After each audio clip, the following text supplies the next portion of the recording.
Today is Monday, March 25th, 2024. This is episode 123 of the Tech Jawn, the technology show where we discuss the top tech news of the week and how it affects and disaffects communities of color. From Columbus, Ohio, I'm your host, Robb Dunewood.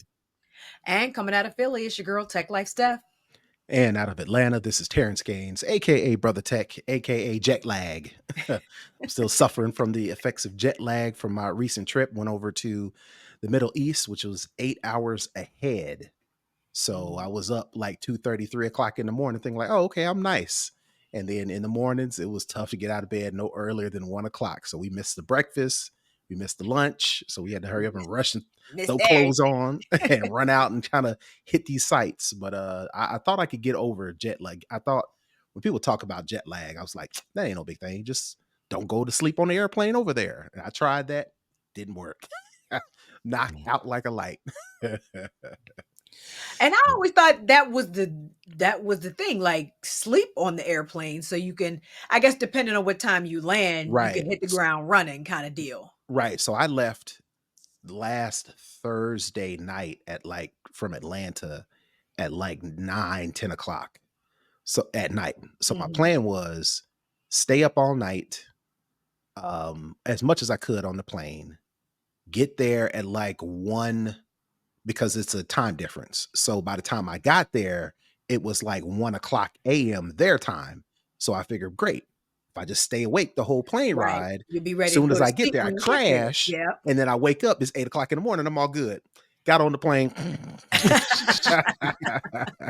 Yeah. straight to sleep, messed my whole deal up. So we're glad to have you back.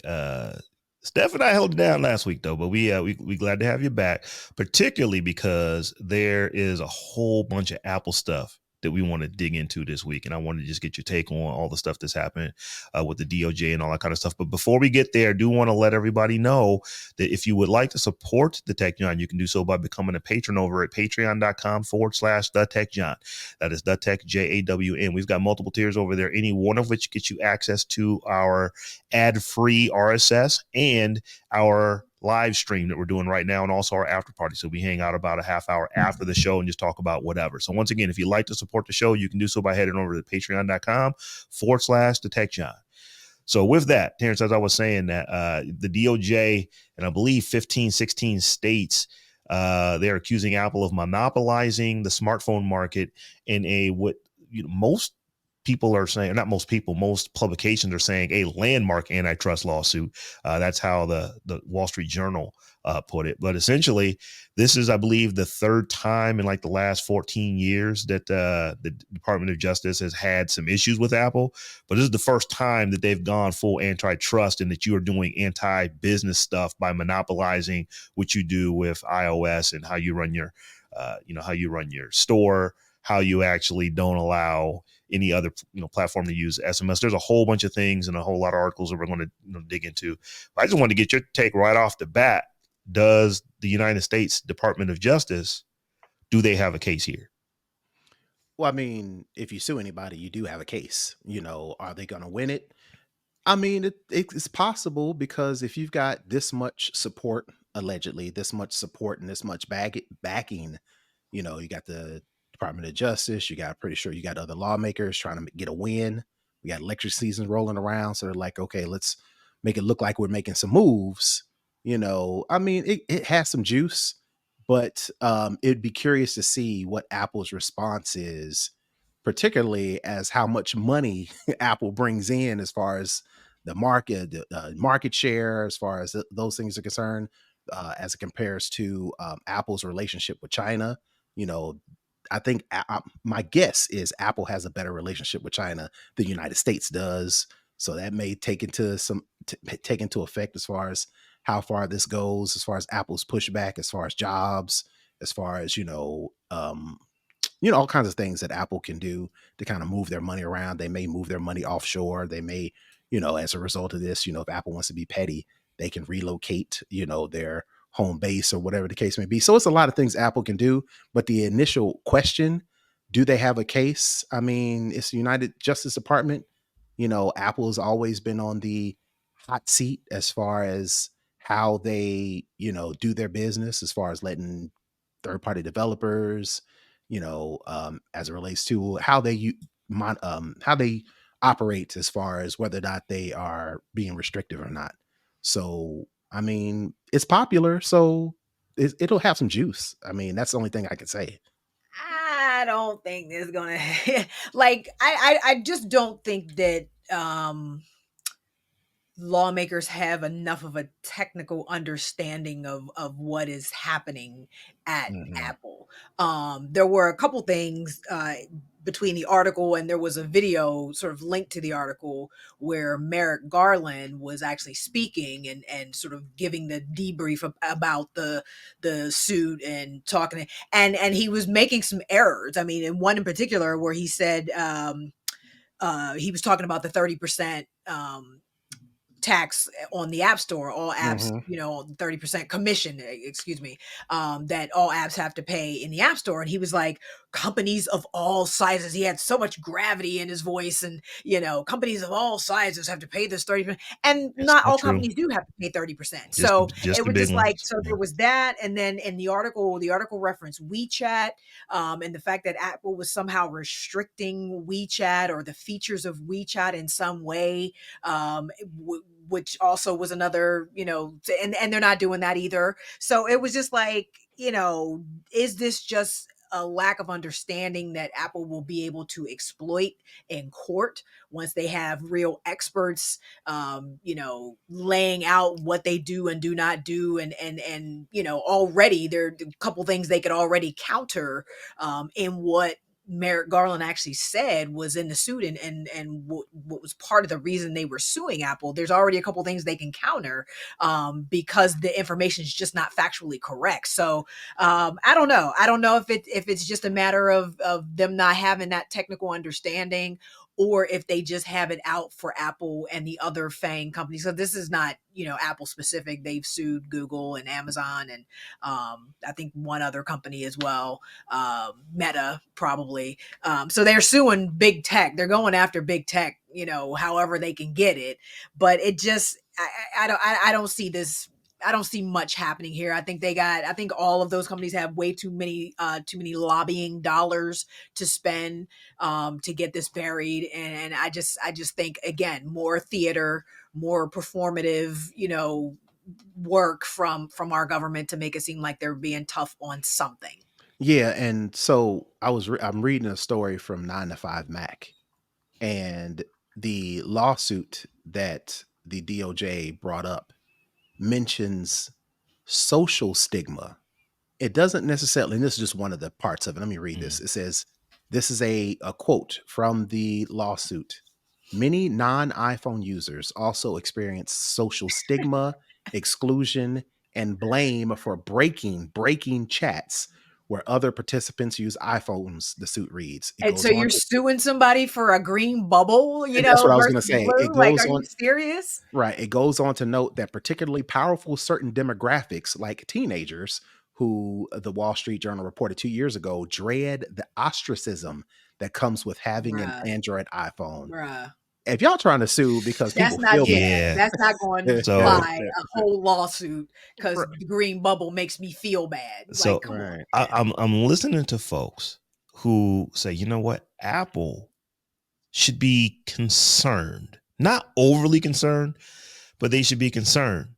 But after looking at Merrick Garland and others just fumble completely all over, even describing Fumble what is happening here, completely. it's like, y'all probably gonna be all right, because as you said, only big companies really pay that 30%. We hear Epic complain about 30%, but the 2-person development house is being run out of a garage that sells 87,000 copies of their app a year. They're not being handled the same way.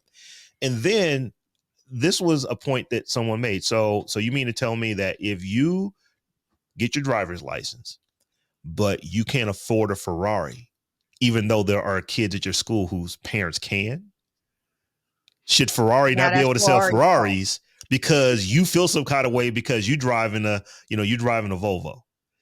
And I'm like, that's just not a good argument. At the Yeah. Um, end you of the know, day, you they're not a don't social have company. to use Apple products. And You that's where don't. There is a the plethora monopoly. of other technology out here available to people to get around using Apple it's not a requirement.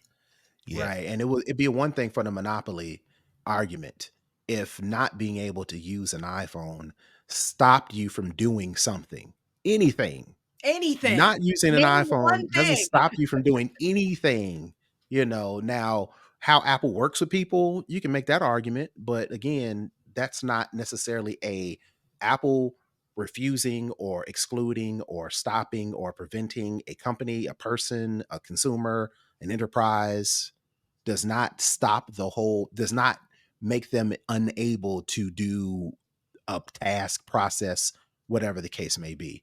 But just my original point was, I mean, they have a case because they brought a case. Yeah. But they don't. I don't think they have the burden of proof. Not the burden of proof. The the term is escaping me, but I just don't think they have enough. I guess burden of proof is what I'm Yeah, thinking of. burden of proof. It's like a Yeah, by a preponderance of the evidence is how it would work yeah, because this is they not just don't criminal have. case. This is do most of the jury believe that you're good or believe that something needs to happen. So there are some areas that are problematic for Apple, and what my gut tells me is that Apple may just change some of these areas before Yeah, it actually, they'll smooth it over.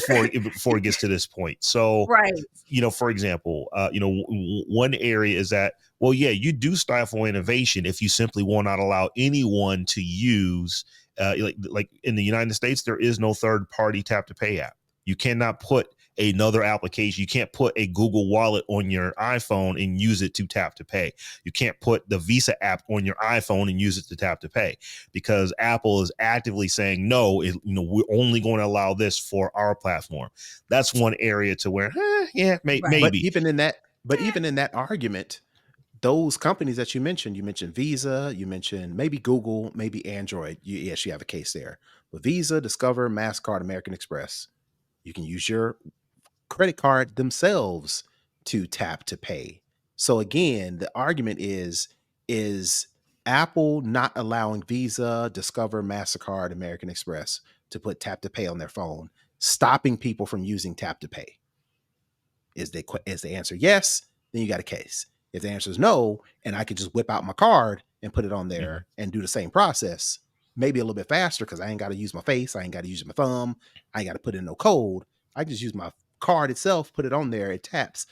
Is that stopping any? Is that stifling innovation? Yeah. That's So, argumentative. and once again, this is why it's going to court. People have to argue, and a judge and a jury ultimately have to adjudicate.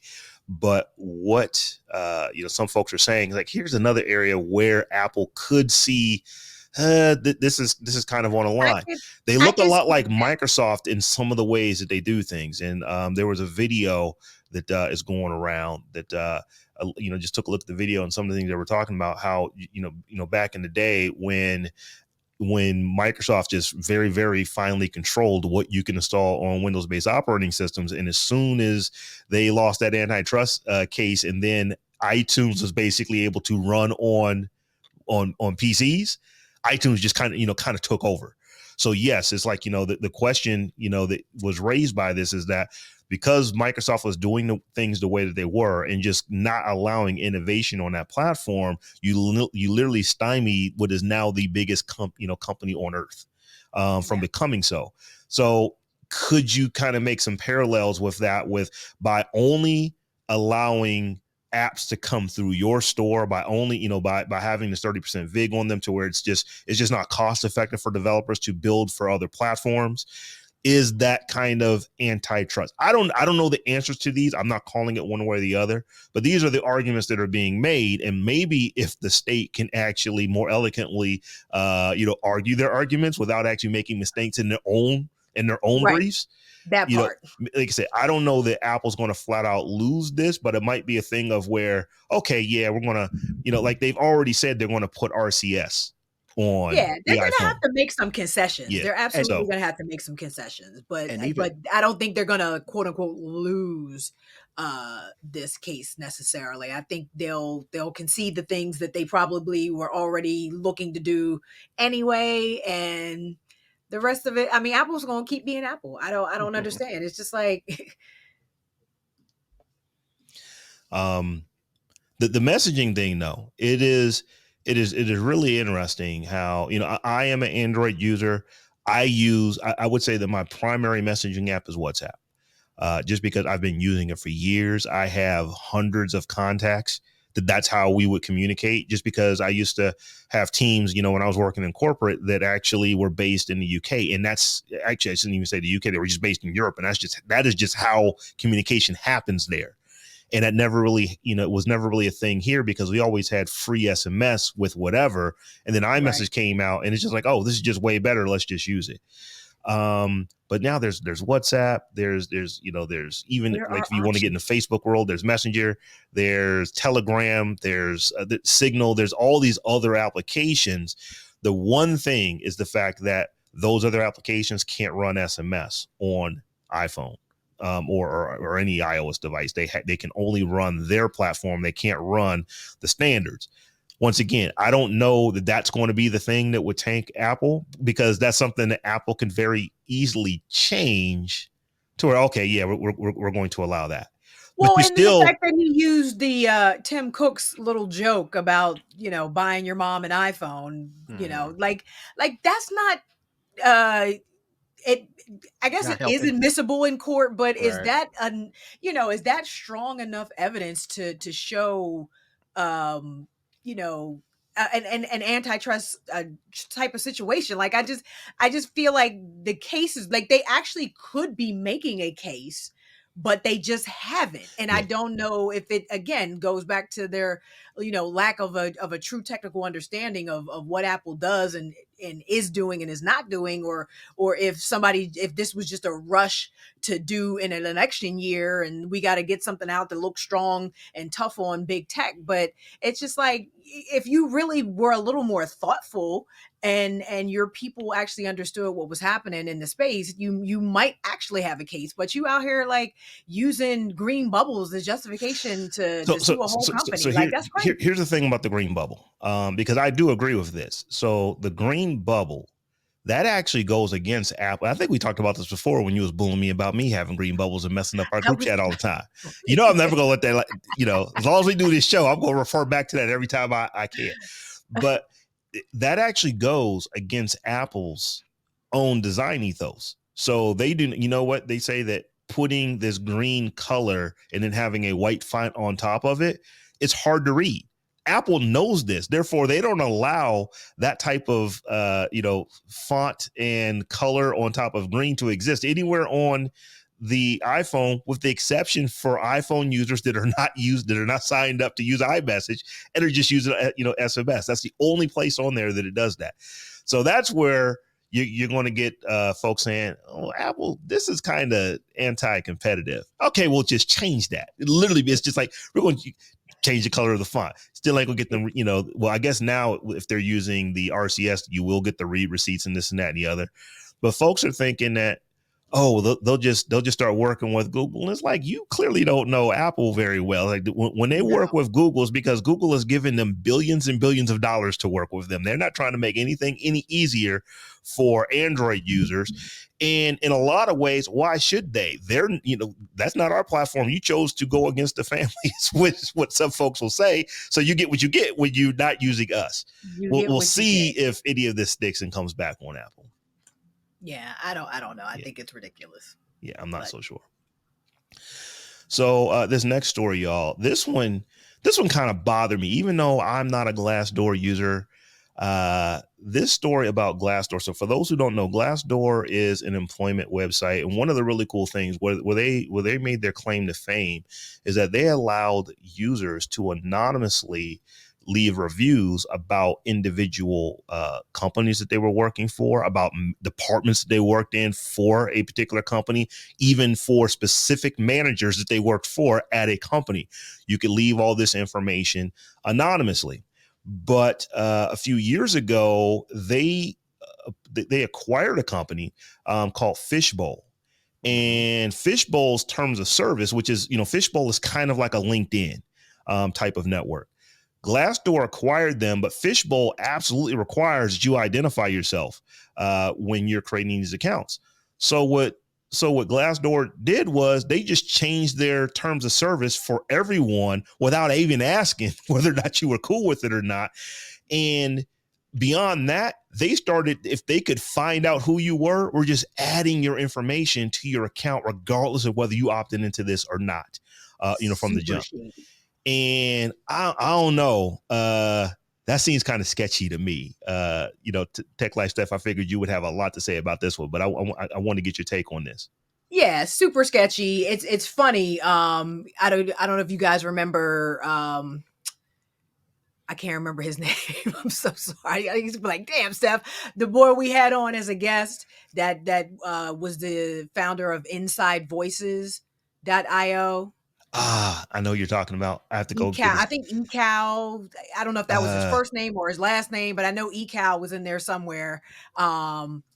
But anyway, like I follow him on TikTok, and he actually was talking about this on TikTok and about the idea that, it just basically goes against everything Glassdoor sort of stood for at the beginning. And, and he talked about how he's been, in discussions with different companies to get acquired and would never sell to Glassdoor specifically because they've changed this policy and done this thing. And the whole, idea is to let people have a safe space to make these comments and things like that and have these discussions. And, he was heated about that. He was really, really heated about it. And I mean, I get it. It's like, it just flies in the face of the whole point of the platform altogether. I don't know what Glassdoor thinks they're pivoting to with this fishbowl acquisition, because I don't know that you're going to create the kind of community that LinkedIn already has and get those billion people to move over to a new platform. But this ain't the way to do it. This is not a good look. And they had another thing where they were adding erroneous information to people's profiles as well. And I'm thinking they probably have some AI tool doing that part of it, but it's just wrong up one way and down the other. And I just really would be curious as to what Glassdoor's overall strategy was with this, because they're like hemorrhaging users at this point. Oh yeah, they And are. yeah, People are and it's just bleeding like, out. Yeah, just completely went contrary to, I guess, what they thought they were going to be able to do. And they really just hollowed out and just decimated the core of their business by doing this. So I would just be curious to know what they were thinking. So I'm kind of confused. And what I mean by that is I'm reading this story and they talk about this person that went through and requested all their data be deleted off of Glassdoor. And it looks like she had a conversation with somebody at Glassdoor. And the Glassdoor comment was, since we require all users to have their names on their profiles, we will need you to update your profile to reflect this. One Glassdoor employee wrote while reassuring her that your anonymity anonymity. and anonymity. Never mind. People ain't gonna know who you are. People still won't know who you are. Right. So it goes on to say no one has the ability to see your user profile and the contents within it, meaning no one, including your employer, will be able to see your details. So I'm concerned as to is Glassdoor making people add their names to their profiles, but then users have to go in and check a box that says "keep me anonymous"? They're not letting them stay anonymous at all. They can stay anonymous to the general public, but Glassdoor was never collecting that information before. Never. And now they are. Like, So you could literally just go on and type some stuff and never have to put your name or anything else. But now they're requiring that. Don't trust it. That's what I'm saying. Don't trust hacks, don't trust it. Yeah. Exactly. So folks are saying, well, wait a minute, if you can remain anonymous, I don't see what the problem is. The problem is that what Glassdoor has done, they have made themselves a target for every hacker that wants to make a name for themselves. Because as Steph just said, it used to be you could go to Glassdoor and you did not have to give any of your information in order to create a profile, to create like the profile you were creating. You didn't have your name, it didn't have your email, it had nothing that was uniquely identifying you to to their Your back end comments, your database. profile, whatever. Right. And that is what is changing. So I know some folks, got the story wrong. They were thinking that you had an anonymous post about your boss that you don't like, and now that is out on the, for the world to see. It's not quite like that. It's just that now that post is linked to your profile Right. that has your name and information in it. And this is what really, And really. did I hear something about they were going to start selling information to employers if like upon request or something like that? That part. What, isn't that a part of this? That like, part. Yeah. So the Glassdoor, the issue is that you've written, let's just say you go out and you write some scandalous stuff about your employer, and they get hacked, and now your employer is able to see, oh, you're the one who went out here and told Earth about what was going on inside of that closed door meeting nobody was supposed to know about. Even if your posts and things on Glassdoor stay anonymous, quote unquote, air quotes, you're not anonymous on Fishbowl at all. There is no anonymity on Fishbowl. So, somebody that really, really wanted to be petty and had a lot of time on their hands could start piecing together information from one platform into the, well, this person wrote this and it sounds very similar to the language on this post over here, and this looks like something that person. So it wouldn't be a far stretch to say you could match profiles between the platforms and figure out who was writing that shit. So Glassdoor is out of pocket completely. And then, so you mentioned Glassdoor selling information. This was so funny. I just read a blog post on Glassdoor real quick, and I want to read this. They so shady. I want to read this paragraph. The title is "Does Glassdoor sell my data?" And this is Glassdoor response on their blog. The definition of sale, quotes, what do you mean by sell? Is broadly defined by applicable law, so it isn't always clear what is and what isn't a sale. Did they just go Bill Clinton? Let me finish. Did they go Bill Clinton on this? Let me finish.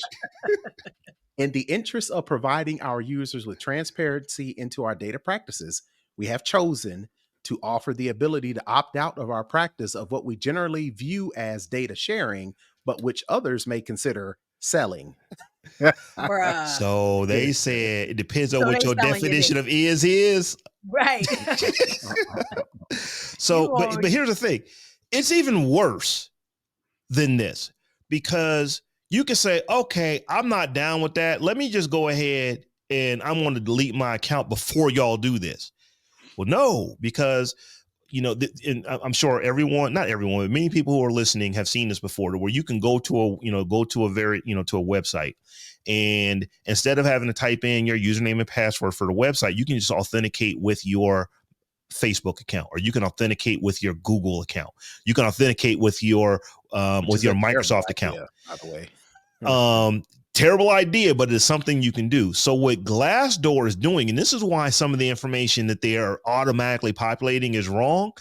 If they think, oh, this is the account that you authenticated with, this is the first name on that account, here's the middle initial on that account, here's the last name on that account, and here's the email address for that account, we're going to just go ahead and, for your convenience, just enter all that information to our database and make your account no longer be anonymous. They're just doing that automatically. So as Steph, you said, they are hemorrhaging is not even the word. Basically, it is like, it's like Noah's flood that is happening right now. People getting up out of there. And like I don't know how they thought this was going to get them that bag. Like, this was just such a bad, like, somebody, it almost feels like sabotage, honestly, because it's like, how did you think that this was going to work? Like, in your mind, like, how do you possibly think this was going to work? I don't get it. It sounded like they was losing money, and this is a last ditch effort to get some data that's valuable enough that people may want. And it sounds like, all right, well, we just got to burn a bridge with our customers in order to remain afloat with the corporations. Well. Yeah, this is like I said, when I read this, I'm like, yeah, I don't think I would want to keep my account. Oh, wait a minute. They may have already done this, and I went and checked. Oh, I don't have a Glassdoor account, so I'm cool. But it's like yeah, this one, it just doesn't make sense. It's like, how could you not anticipate that this would be the reaction of folks if if you We made ain't this saying move? we sell. We saying some people might call it selling, but we tend to think of it It's more as shared. We shared sharing. it. Yeah, It's we sharing shared for money. We shared for for money. money. Exactly. It's like we're not selling it. We're just trading. You give us dollars, and we'll give you data. That's not Right. it's not a sale. and It's So and bartering. It's more yeah, bartering than anything. right. yeah, Yeah. and they go on to say, please note that if you choose to opt out of selling your data, you may miss out on some of the benefits of having your data shared with our affiliate partners as described above. It's like, please. Just seeing It is. It ads. is. It's That's what I'm crazy. missing out on. A bunch of ads, Yeah, personalized ads. No, yeah. thank you. So this story I think actually just came out today, but Ron Yeah. DeSantis signed a bill requiring parental consent for kids under 16 to hold social media accounts. So I want to get each of you's take on that. Yeah, so I want to hear, this is Stephanie's Yeah, area.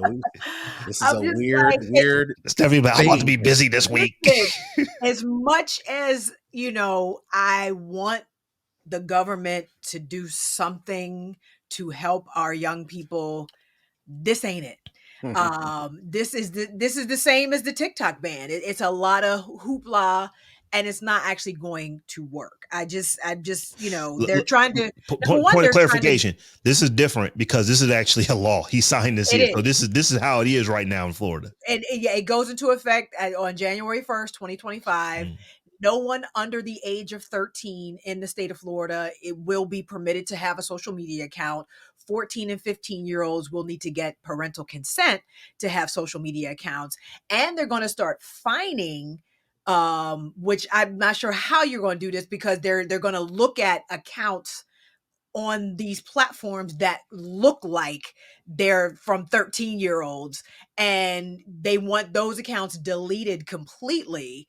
And if they don't, they're going to start finding these platforms for having these accounts on their platform. So I'm just like, how are you going to ascertain whether or not an account is owned by a 13-year-old? Like, if the age that they put in there when they created the account is 17 or 18 or 25 or 50, just because they happen to be posting a certain type of content, does not necessarily mean that that account is owned by a 13-year-old. So, like, the idea that you're just going to do some sort of purge, this major purge of all 13-year-olds account, like, that's crazy, number one, because you might be getting rid of somebody, and it might be an account that's managed by the parent. It might be a Hmm. child's account that's managed by the parent, that's been monetized, that's supporting this family, Hmm. through monetization. And now you're going to be like, oh, it's a whole bunch of 13-year-olds on here, or people that look young, so just get rid of this account. Like, you can't do that. You really aren't going to be able to make that determination and just unilaterally and arbitrarily squash those accounts. And then it's just like, people got VPNs. Are you going after the VPN companies now if it's known that a 13-year-old has a VPN on their phone and is using a VPN to get on TikTok? Like, are you going after those companies? And then the other part of the bill, in addition to the social media part, is that no one under the age of 18 is going to be able to access adult sites, i.e. pornographic websites, at all. They're going to require some sort of either facial recognition or age verification through ID or something to get onto these platforms. And that just opens up a whole nother can of worms around privacy and security and people's personal information. So I just, like, again, it sucks because this one actually got through, because it is still largely performative theater. You're still not trying to protect kids' privacy and anything like that. You just really want to You're not look trying to tough on, work with the companies to you're try to not make trying to the work with the platforms companies. You just better. want to look You're tough not on trying to tech. educate kids. You're None of not, that. ain't nobody there's nothing in the law that says every school has to have a digital literacy program or a media Mhm. literacy program in schools, and kids need to be taught. There's nothing in there about that, but you just go and say parents can, take away or do, and it's just I can't stand it. I can't stand it. I understand what they were trying to do. They just went I don't about it even in understand what they were trying to the do, worst honestly. possible way to But actually do isn't this. this And you but know what? isn't this the opposite of conservatives? Um, uh, Less government intervention. It's like, why are you then turn around and do all this? It's like Florida's weird anyway. It's just like they want to be free, but you don't. But It's you like you're don't. conservative, but you want the politics to be leaning all on schools and leaning all on Right. You don't education, want and government until you want the government to make people do what you want them to do. it's free market until is Until. something I Mhm. want. Yeah, Right. it's crazy. It is. It's ridiculous. There's definitely going to be other states that are going to try to do this, but I would just caution those states that do this. You got to be careful if you're not a big state like Florida. Florida is a humongous state. It's got a lot of people in it. So the social media companies are going to try to figure out, okay, how do we navigate around this? But if you're a small state, I would not put it beyond Meta to treat a small state like they treat Australia. All right, cool. We out. I think Utah has something similar on the books, and but even Not larger working. states like the porn industry It's said fighting, F yeah. Texas, because Hmm. Texas already has a law like this on the books. As far as under 18, you got to get some kind of verification, and a lot of porn sites was just like, we won't be in Texas, Hmm. so peace out, Yeah, Texas. I You know don't what I I don't mean? see So social media companies leaving a state like Florida behind. probably not. It's just there's just too much money that they're making there. But this is just not the way to do it, because now It ain't the way. who's going to be liable. Like I remember, I think we talked about this on a show a few months ago, where someone's proposing that, you know what, you should not make individual companies have to do account verification on mobile devices. That's something that make Apple do that, or make Android do that. I don't know that that's the answer, but it is kind of a thing. It's like, if the phone says you're under 13, then you can't get to sites that don't allow you to be under 13. If the phone says you're under 18, then you can't get to sites that says you can't be under 18. Instead of Right. making every individual company Individual, say, right. we've got to somehow verify whether or not Right. you're lying or not. So what do And you do if everybody's using a different method. yeah, Everybody's storing your data a different way. Security's different yeah. across a billion different app platforms. I mean, it's insane. It's absolute insanity. So, is Florida, are you going to go after parents? Because here's the thing. If you have a child that you have provided with a phone, and they're 11, 12, 13 years old, and that child gets on the phone and they just, for this site, they just lie and say that they're 22. They just add 10 years to their age. Whose fault is that? Is that the Right. parents' fault because Right. they weren't checking? Is it the fault of the company? It's like, if the company says, okay, you tell me what the law is. Okay, I have to verify age. Okay, how do we do that? State of Florida. Okay, that's what you want. Okay, cool. That's what we're going to do. Then they do it, and then every child says, oh, so all I got to do is just say I'm 10 years older than I am, and it works. So how do I think, Steph, you said this, how do you enforce this? I don't see how this is enforceable. I'm not saying that we shouldn't have laws because you can't enforce laws. But this one Just not it this one. just doesn't make sense. It's like the loophole is, oh, I'm just going to say I'm older than I am. Problem solved. And we should be promoting better social media use, more responsible So social that media do you use. tweet? It's like, I don't understand why that's so hard to work to promote better social media use. So all these other issues that stem from Shameless social media plug. use, Shameless plug. Shameless plug. it's just like, it is crazy It how is. they It just is. want to If throw. you teach the kids better, we sort of start mitigating these issues. I mean, it doesn't eliminate them, but it definitely mitigates them. Um, it's just it's ugh.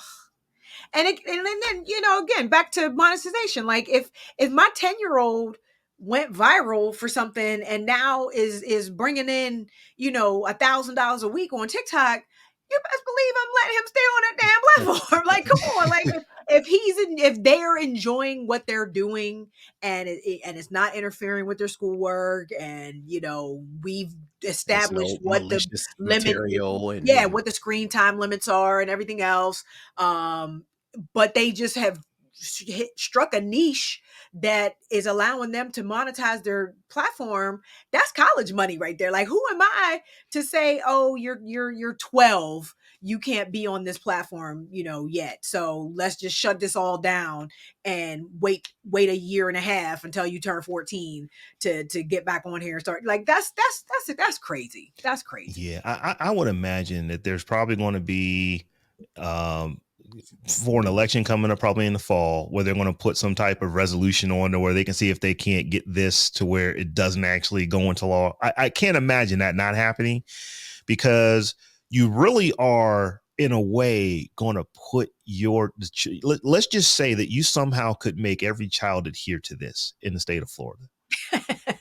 They're all okay. So yeah, you no longer have children who have TikTok accounts, and they're not on either. They're not creating stuff for YouTube Shorts, and they're not doing Instagram. They're not doing any of this stuff. But all these children in all these other states that don't have this law are able to do that. They're just creating a level of digital literacy that your children in your state don't have. It's just going to put them behind. And I'm not saying that that's the reason this shouldn't be a law, but it's just like that is something that you have to think about. It's a consideration. Absolutely. I tell kids all the time, like, not having a presence can be a detriment to you. You feel ostracized. Yes, the same left as out. getting out here acting reckless on the platforms. Not being there might also be a detriment, to your personal brand and to what you're trying to do, and just your tech literacy. They're like, this digital literacy goes both ways. Like, the whole point of it is to have the understanding to be able to use the tools in the most productive way, not to ban the tools. You know what I mean? It's to understand how to use the tools in the most productive way. So it's just, yeah, I'm just so sick of this conversation at this point. Like, it just, because it just makes no sense at all. And we just got people just off and running with this nonsense. And I read some of the comments, and a lot of people agree. It's like, all the kids are going to, let's just say this works. All the kids are going to do is wait till they turn 16 and then go wild on social media. It's like, you still not getting to the root of the problem. You're not touching the root. You're not even close. They're not going to wait until they get 16. It's like right now, kids are already putting older ages so they can do what they want to do. That's not going to change. It's just going to get worse. I'm just saying, let's just say in a best case scenario for DeSantis and Florida, whomever, this spooks enough people to say, all right, well, I'm 13, I'm gonna wait till I turn 16, and on the first day of my 16th year, I'm gonna fire up Facebook and TikTok and Instagram and say all the things that I've been holding in ahead of time. It's like, this really just pushes, if it, in a best case scenario, it just kicks the can down the road. Mm-hmm. And they, in the article, they tried to make the analogy, which I was like, okay, now y'all really tripping, of people, the legal drinking age in America. And they were like, the drinking age is what it is because adults understand, that when they've had too much to drink, they can stop doing that and not drink so much. And kids don't understand that they've had too much social media and they don't know when to put the phone. I was like, are you out of your freaking mind right now? Like, Alcoholics Anonymous that could not be farther from the people knew how to stop drinking. I'm like, come on, man. Like, just so this last thing, y'all, that we're going to talk about, we're going to just hit this one real quick, because I tried to get one on a couple occasions, but back at CES, I don't know if it was the hit of the show, but definitely one of the hits of the show was the Rabbit. And the Rabbit is like this little AI device that it's only $200. And it just does all these little cool things. It was, it had the fortune to come out after the Humane AI pen. It does a lot of that we talked about the Humane AI pen on this show. It does a lot of what that device does, but it's inexpensive. It's $199. So what has happened is that while at CES, this thing sold out 3 times. And people are still trying to order it. And the orders now, these things people aren't going to be getting these things until like July, August, because they weren't expecting the kind of demand that they were going to get. So, Steph, I think you stuck this story in here, but, your question is, is this is it a solution looking for a problem? But then you say 100,000 people trying to order this thing, maybe not. So tell us your take on this. I mean, like, do we really need another piece of hardware? I just don't think so. I think, whatever smartphone companies are doing with AI right now will solve all the problems of this, the functionality will match the functionality of this device. Mhm. Um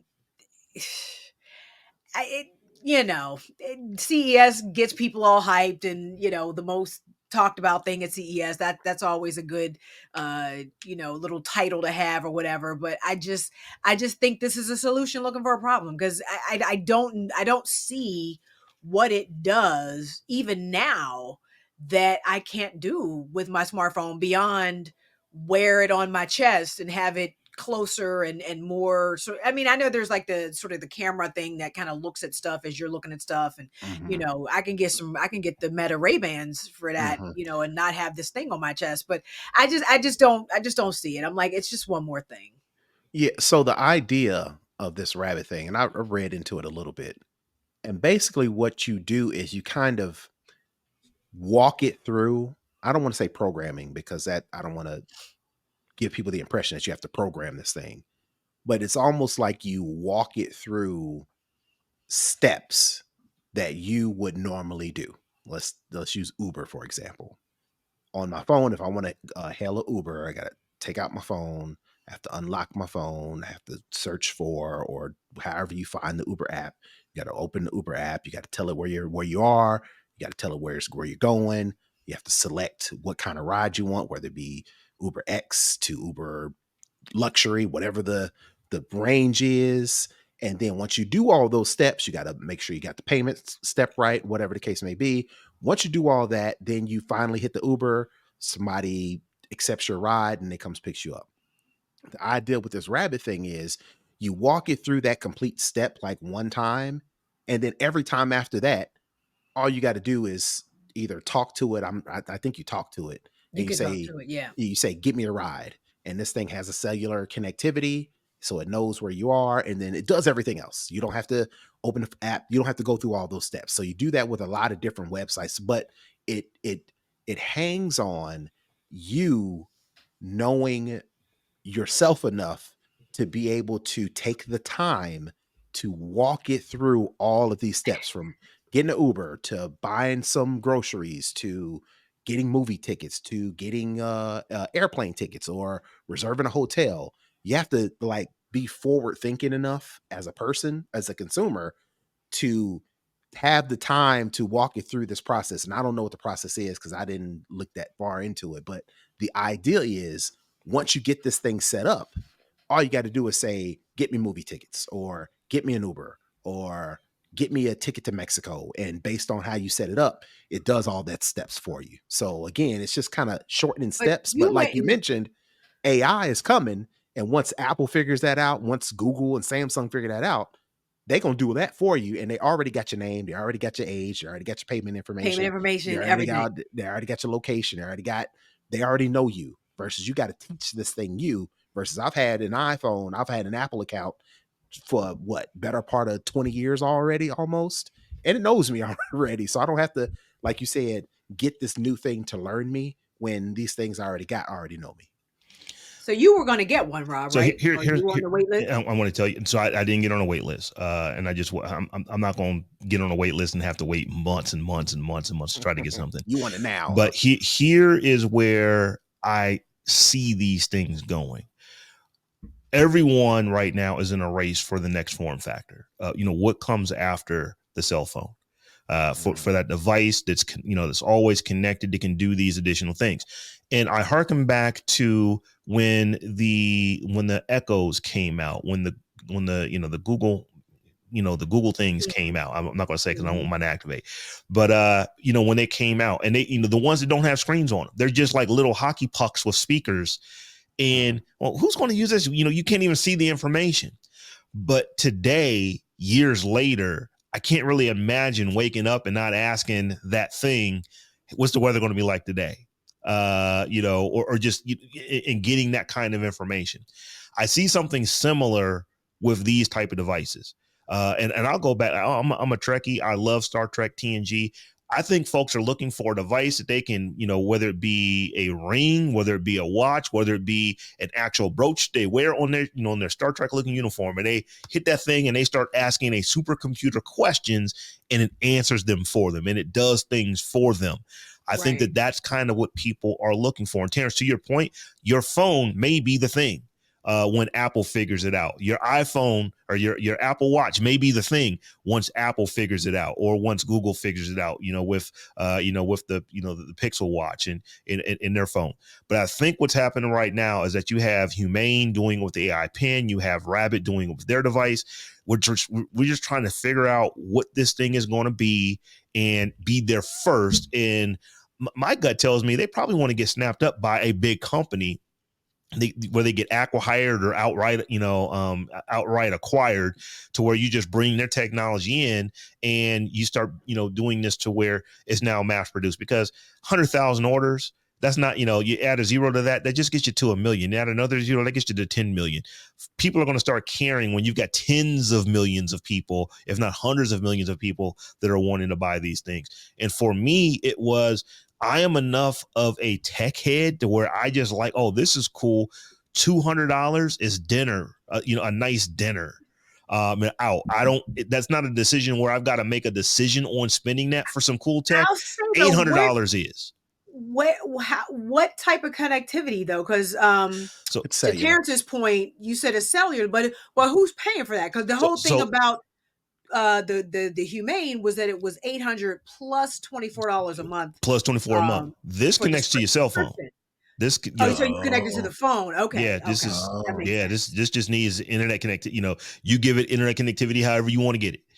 So that says, oh, $200, and I don't have to pay an additional monthly fee to connect this thing, and it's just like I can just use it. I'll go first. Let me and that's just me, because I am a you just want a communicator. Under a certain, even though this one is not as cool as it's bigger than the AI pen, I couldn't really wear it on my on the outside of my shirt. I could definitely stick it in the jacket pocket, which is this is how my mind works. Well, you wouldn't be able to stick it in the pocket because you need the camera. The whole point. Part of it is the camera. Here's why I said, I'm not going to pre-order it, because although the first pre-orders will be available, I want to say a month from now, April 24th. By the time I tried to get one, it was pushing back to July or August. And so at that point, I'm wearing t-shirts and shorts. I want this thing now when I'm still wearing jackets, and I can put it in my breast pocket. And even though I may not be able to have it on the outside, I can still tap it, tap my chest and start working. That is the thought that ran through my head. But really what it is for me is $200. And like I said, I don't want to make it seem like $200 is like an insignificant amount of money. But that is a big difference from $800. And it is very attainable and doable for a lot of people. But again, I'm like, oh my God, I gotta buy something else now. Like I don't know. I can't see it. I don't see it happening. But no, Rabbit, if you want to send me something, feel free. I'm willing to test and review all gadgets and devices, but I ain't about to pay. Shoot, holler at your boy too when you're doing it, because like I said, I actually want one. But I think the appeal of something like this is, which makes sense, right? Which is why I'm a fan of Apple, not introducing, but integrating AI into Siri, because I like the idea of being able to use my watch or talk to my phone and say, do this, that, and the third, right? But the challenge I'm having with smartphones is all the apps. It's like now you need an app for everything. And I think the appeal for me personally to this Rabbit thing is there's no apps. Once you walk it through the steps, once it learns you, There's no sign-ins. There's no, No. well, I mean, you have to have an account, right? With Fandango, for Mm. instance, to buy tickets through Fandango. But that's all you need, right? Now it's like going on my phone. Yeah, it's a It's couple like an steps. aggregator Yeah, Mm. I of mean, all your it's services. yeah. This is the third world. This first world problems, right? Oh, I got to open an app, I right? can't believe I have to open a separate app Right. If I anymore. have to pull my phone up to my eyesight Come because it's on, already in my man. hand, but if I actually have to bend my elbow to put it so I can see it, that's And move just my too thumb much. to Yeah, type something and that's Right, just open up right, an app. Oh that's my just too God, much. what are we gonna That's do? just too much. right. But Yeah, yeah. it could be appealing to those people who are willing, like I mentioned before, who are willing to go through the process of having this thing learn you. Once you've taken all the steps, once you've set up everything, once it kind of knows your patterns or know what you need, what it needs to do to complete the task, it will be interesting to see how this compares to like a Siri, to like a Hey Google, to like a Amazon on how fast or how complete those things are. Because even with Siri, it's like if I'm on my watch, oh, you need to open your iPhone first, and I go on my home pod and try to talk. Oh, you need to make sure who's speaking right now. So it's like those little things are annoying, for a big company as Apple, right? You would think they would have had this down packed by now, but the fact that this new technology is coming out could put some competition. And again, I guess with this thing, if it works and it is as fast, if not faster, as completing a task with a Siri or a Google or Amazon, that may put light some fire under these main competitors to, like Rob mentioned, acquire them and integrate it or beat them. Absolutely. I was surprised they called it rabbit, personally. I mean, off topic. I was like, did y'all think about that? Did y'all really want to go that route? I don't know. Yeah. Anyway. Like I said, it was definitely popular at CES because it was one of the things I heard from the time they announced it to the end of CES. It was being talked about. Oh wow, they had to do another pre-order. Oh, they another lot of pre-orders, and they just kept extending, I think all the way through the end of the show. So y'all, that we had a good conversation. We are definitely going to continue our conversation in the after party. For those who are wondering what the after party is, as I said earlier at the top of the show, the Tech Jawn, in addition to being a podcast, is also a live stream. So we have patrons who are hanging out with us right now and will hang out with us in our after party. We're going to talk some additional tech and we will get into some other stories there. So if you are interested in supporting the show that way, you can become a patron by heading over to patreon.com/the Tech Jawn. That is the Tech JAWN. So that being said, Tech Life Steph, tell folks how they can get at you. You can follow me all around the web at Tech Life Steph, or check out my website, stephaniehumphrey.com. And you can find me all over the internet at Brother Tech. That's BROTHATECH.